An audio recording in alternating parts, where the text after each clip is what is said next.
Hey guys, it's Erik.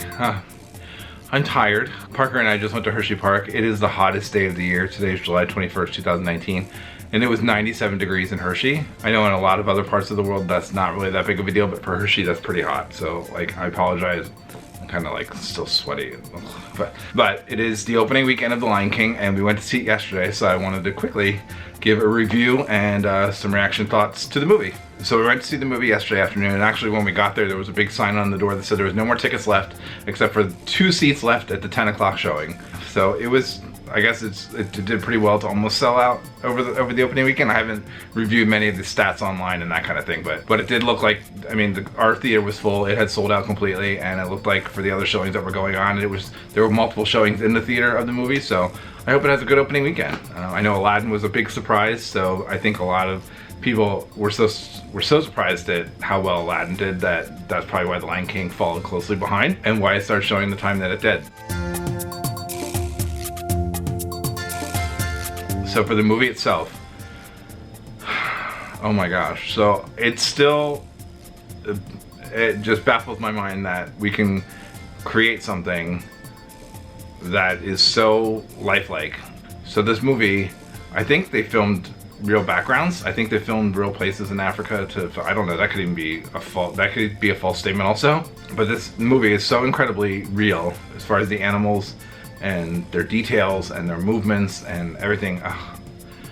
Disney will never cease to amaze me. So I was very impressed with that, and so right off the bat that was a major plus point. Wow, like I just can't even get over it. I still am thinking about the things that I saw and the movements and the way that the animals were and how they interacted with each other. It's just brilliant. The first 5 minutes, so you can only imagine, it's Circle of Life, right? It opens with the Circle of Life song. It is, I have to watch a comparison of the new Circle of Life to the original Circle of Life because I'm pretty sure it has to line up almost exactly. Like, it was beautiful. And as an adult male that went to see this movie, yes, I cried. I was so excited by how well done this opening number was in this movie, because I know it is a pivotal moment in the movie, right? It's like the whole introduction of Simba and to all the animals in the kingdom, and it's just amazing. It was amazing. So from there on out, then the rest of the movie plays very closely to the original story. Like, there are ways that the same scenes are mimicked, like exactly, and it was really interesting to see that, because I think that's what a lot of people were hoping for with this movie, that if it was going to be done in this way, that it was going to be as true to the original as it possibly could be. And I'm telling you, it was. There was only a few things that were different. It's not really any spoilers because everyone's seen The Lion King, everybody knows how it ends, everybody knows what happens, but some of the things that were different were, so the I Just Can't Wait to Be King song, obviously the animals did not form into, you know, circus formations and whatever neat things all the way up into the sky, which is what squats Zazu and puts them out. There was a little difference there, so that's something to look for. The whole elephant graveyard was not as big in this movie as it appeared to be in the animated movie. If there's a dislike in this movie, I will say that the Be Prepared number was like,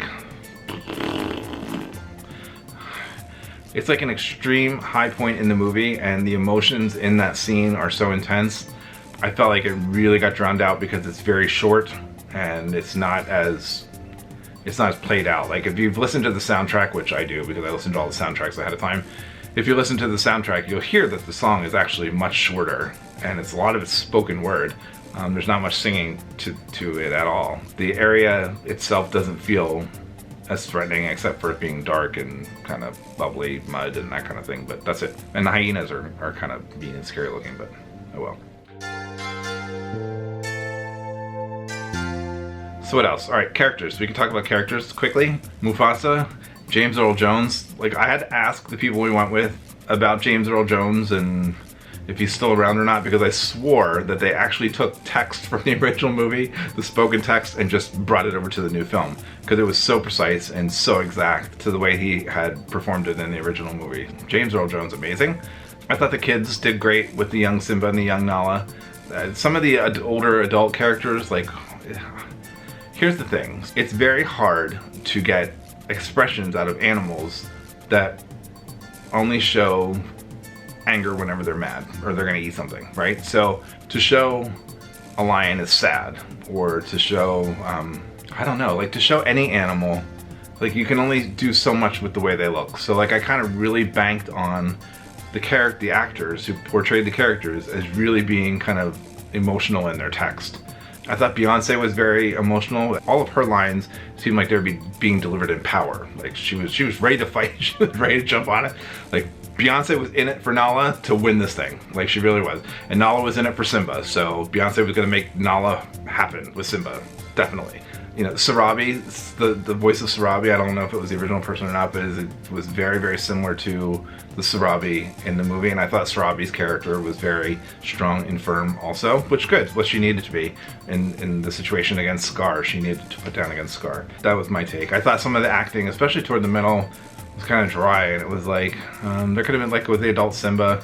I thought for Donald Glover to play Simba as an adult, it was kind of dry at points, and another part that really affected the way they performed was the way the story was cut. So like one thing that bothered me, whenever Nala finds Simba after he's been out in the wilderness with Timon and Pumbaa, and she pins him, and of course that's how he remembers her, and he was like, Nala? And she was like, Simba. Like, no, it took her a minute to kind of figure out who would know that she was who she was. I don't know, it just, things kind of seemed to happen more quickly like that, and it seemed like a lot of text was cut out in between because we all know the story already, so it didn't matter. Is that maybe why they did it? I don't know. Timon and Pumbaa were great. They were very entertaining. Definitely laugh out loud. There is one thing in there that was different than the original film that they added to this film, and I thought was great. So that definitely, watch out for that with them. Okay, so on the whole, the movie was pretty good. It was very entertaining. Definitely the whole circle of life thing tugged at the emotions, especially if you are a big Disney fan. You're gonna want to see it. You're gonna want to catch it because it's just overwhelming how accurate it was to the original film. I would suggest go seeing it, especially if you are a fan of the original. It's pretty good. It's pretty good. It's amazing to me, like I said before, it's amazing to me that they can create through computers these animals that are portraying the story exactly. The people who do this are amazing. So. Nods to them. I know we can't call it live action because it's all CGI. I know that was a big thing on Twitter about, I'm not gonna call it live action, but the new Lion King 2019 is out now, so go see it in the theaters. Definitely leave a comment below if you saw the movie this weekend, and let's get this discussion going about it. If you like this video, make sure you hit the like button, share, and subscribe, because we'll be doing a lot more of these kind of things. Lots of videos coming out from our summer trip to Disney World and Universal. I'm gonna start editing those now. I've got some time. I know I've been putting them off, but everything's gonna start flooding back on YouTube now again. Whew. Alright guys, that's all I've got for today. Make sure you leave a comment below and let's talk about The Lion King. Have a great night. Thanks.